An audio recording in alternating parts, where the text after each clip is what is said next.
আসসালামু আলাইকুম রহমতুল্লাহ। কেমন আছেন সবাই? আল্লাহর রহমতে আমি অনেক ভালো আছি। তো আজকে সকাল সকাল চা দিয়ে শুরু করলাম। আজকে তেমন কিছু নাস্তা বানাইনি, চা দিয়ে সকালটা শুরু করে নিলাম।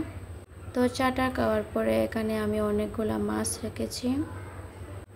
এই মাছগুলোকে আপনারা কে কী নামে ডাকেন? অনেকে আবার চাপলা বলে, আর আমরা বলি হুগা মাছ। এই মাছগুলো আমার খুবই পছন্দ, বলতে গেলে আমাদের সবারই পছন্দ এই মাছগুলো। এটা রান্না করার পর যে একটা গ্রান আসে না, আমার অনেক ভালো লাগে খেতে। কিছুটা ইলিশ মাছের ফ্লেভার দেয়। এখানে পাশের বাসার আপু আমাকে মাছগুলো কেটে দিয়েছিল। তো আজকে আমি দুপুরের জন্য দেখেন এখানে কিছু বেগুন টেগুন কেটে রেখেছি, একটা আলু কেটে দিয়েছি।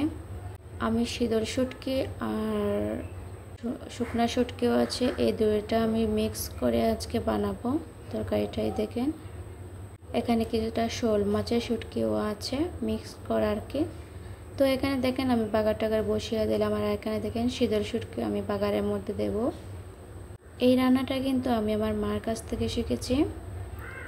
এভাবে কিন্তু আমার রান্না করেন, অনেক ভালো লাগে আমার খেতে। তো এই দেখেন এখানে শীতলের কাঁটাটা বেছে দেওয়া এবং হলুদ গুঁড়া, মরিচ গুঁড়া, ধনিয়া গুঁড়া দিয়ে দিয়েছি, এখানে লবণটাও দিয়ে দিলাম। তো আমি আপনাদের মাঝে এখানে রেসিপিটা দেখিয়ে দিচ্ছি, দেখেন। তো এগুলোকে আমি মশলাটাকে কষিয়ে নেব। কষিয়ে নেওয়ার পরে আমি এই দেখেন এখানে কাঁচামরিচটাও দিয়ে দেবো বাগারের মধ্যে। তারপরে আমি শুটকিটাকে একটু ভালো করে পরিষ্কার করে দিয়ে দেব মশলার মধ্যে। এই শুটকিটাকে যদি আগে মশলার মধ্যে একটু বুনা বুনা করা হয় তাহলে অনেক ভালো লাগে খেতে। শুটকিটার গ্রানটা একদম সুন্দর বেরিয়ে আসে। তো শুটকিটা অনেকটা কষানোর পরে এখন আমি বেগুনটা দিয়ে দিয়েছি, আর বেগুনের মধ্যে একটা আমি আলু কেটে রেখেছি। এই তরকারিটা কিন্তু আমাদের সবারই খুবই পছন্দ, আসলে অনেক মজা লাগে খেতে। যারা এভাবে খাননি আমি সবাইকে বলবো, রিকোয়েস্ট করব যে আপনারা একদিন ট্রাই করে দেখবেন। এই দেখেন আমার সবগুলো কষানো হয়ে গিয়েছে। এবার কিন্তু আমি ফাইনালি যে ঝোলটা দেওয়া হবে তার জন্য দেখেন আমি ঝোলটা দিয়ে দিয়েছি। তেমন একটা ঝোল দেওয়া যাবে না কিন্তু এখানে, তাইলে একদম মজা হবে না খেতে। তো এই দেখেন অল্প ঝোল এখানে দিয়েছি, দেওয়ার পরে এখানে ধনিয়া পাতা আমি দিয়ে দিয়েছি। ফাইনালি আমার তরকারিটা হয়ে গিয়েছে। অনেক কিছু রান্না করেছি, তো আজকে ভাবলাম যে আপনাদের এই রেসিপিটা শেয়ার করে। তো দেখেন মাছ তো আমার সবগুলো রান্না শেষ। এবার আমি যে মাছগুলো কেটে রেখেছিলাম এগুলাকে একটু সাইজ করে নেব।